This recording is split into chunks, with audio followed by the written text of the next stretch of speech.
It's been our pleasure to visit you guys. Hi Riaz, the chair of the Friendship Cafe, and you also do a lot of work for Fair Share. You said to me that's your day job, and then Friendship Cafe is your volunteering work. Yeah, I mean, basically, yeah. So my name is Riaz. I work for Fair Shares, and I'm chairman of the Friendship Cafe. Both are local community organisations, local charities. A slight different bent on each. With Fair Shares, we run what we call community time banks. So the idea is that people support each other by giving time and their skills through everyday acts of being a good neighbour. Somebody going to a bit of shopping. We've got people like Sharon who used to go and pick somebody up, drive our minibus, take a group of older people on a trip somewhere. And then people doing bits of things like gardening and stuff like that. So just getting people in the community to help each other out. Friendship Cafe, again, similar community organisation, but we have more of a space-based thing. So we've got this community centre, we run youth clubs, we have a city farm, and both the principles of both those. How do we get people involved? How do we get people to be part of this community? How do we get people to share what they have and develop the community as a whole? We're not about delivering services. We're not about providing support. We're not about, we're not mental health workers, all that kind of stuff. We are just, how do we get people in the community to support each other and create something out of what we have? And how have you guys been finding this period, this COVID-19 period? Yeah, well, I mean, we've always been part of this community and when COVID kicked in, we just thought, right, let's just see what's going on, what people need. And what we found is there was a need for things like food and kind of in helping out with things like shopping and stuff like that. And a lot of the people that we were working with were really struggling with, supplies, and, financially as well. So we just thought, right, let's just see what we can do. We set up a bit of a food bank, through local donations, through shops and things like that. And we deliver food packages out to kind of, whoever needs them. We work with a lot of other organisations and agencies, and so we get referrals from places like family support workers from schools saying, here we go, I know this family's really struggling at the moment, is there anything you can do? So we managed to get some stuff out to them. I have to say, I really like the setup here. We've got the Friendship Cafe. You can't see it. It's on my right. And we've got the lovely ladies that were helping for the cafe. They're just walking out now. But if we look along here, you've kind of got a food bank set up here in the hall. How have you been finding running the food bank and the difficulties of running a food bank and cooking for people and donating hot meals? Well, part of it is that we're just kind of living day to day at the moment. You're never quite sure what turns up and what you're going to do. So I got a really good relationship with the community champion in Morrison. So she'll call me up and say, look, I've got a load of potatoes right now, or I've got a lot of leeks. Do you want them? And it's like, yeah, let's just take them. So, if something turns up, we'll turn it into something. So we managed to make leek potato pie, or if a lot of salad comes, we'll make salad. So we've got to just be flexible with what we're doing. We're not a food bank. We're not a caterers.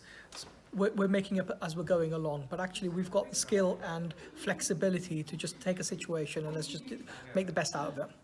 And if you were to make an appeal to anyone out there that could help you guys, what appeal would you make? Well, I think it's just that, whatever's out there that can support the process, we're happy with. If you've got a bag of potatoes, we'll take it. If you've got, £10, we'll take it.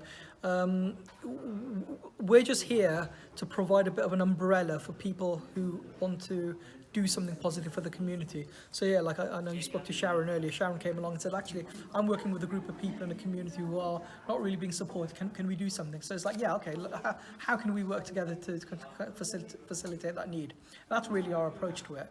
So it's like, if something turns up, we'll figure out what to do with it. If we see a need, we'll figure out how we get people involved to support that need.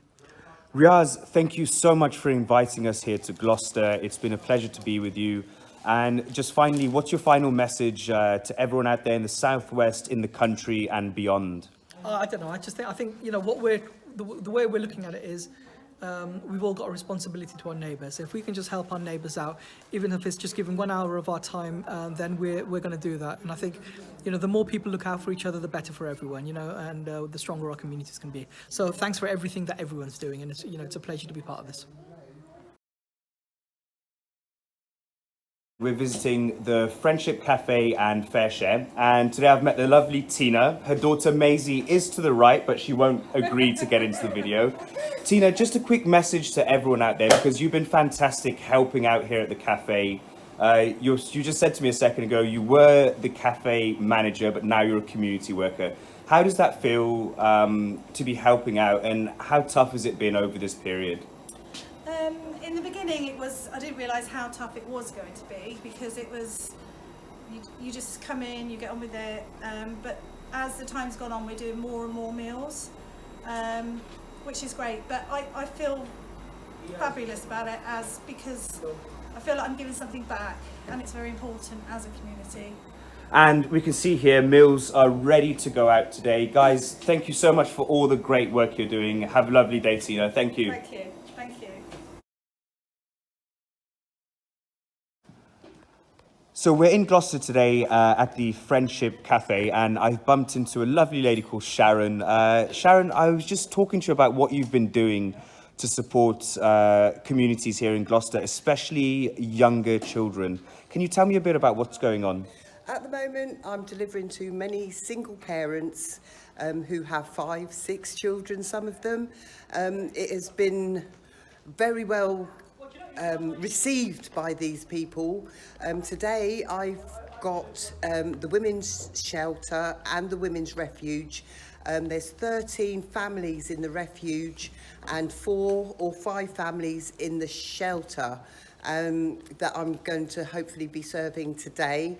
And I also do things for the elderly who are shielded, not allowed out, don't drive, can't get out and about, and also to the Afro-Caribbean community, because again, they're elderly, they can't get out, they are not getting their food, and I've been able to support them in doing that. So just touching on the elder community, especially the Afro-Caribbean community, we're talking about how since lockdown, a lot of them are shielding. Yes. And maybe they're getting the government packages, but it's not the food that we normally eat. It's not food that they normally eat. That we eat, no. So have you found, since you've started to cook more traditional meals and getting sort of Afro-Caribbean food to them, they've appreciated it? Oh, have they? There's been punches in the air, praise the Lord. This is lovely. Today even, I've just delivered for Riaz their cooked food, because some of them are having cooked food. And I just delivered and got so thanked for the patties and how nice they taste and how well they came out. And they're looking forward to having some again this Friday, because I'm doing 1 day a week at the moment. So if there's anyone out there, any organisations that do have the Afro-Caribbean food, big appeal out to you guys. Very much needed in Gloucester here. Very much. Fresh food, vegetables, and do you know, anything that is Afro-Caribbean, even the drinks they're not getting, so it would be nice to serve them these. Thank you so much, Sharon. Keep up the good work. You're very welcome. Thank you.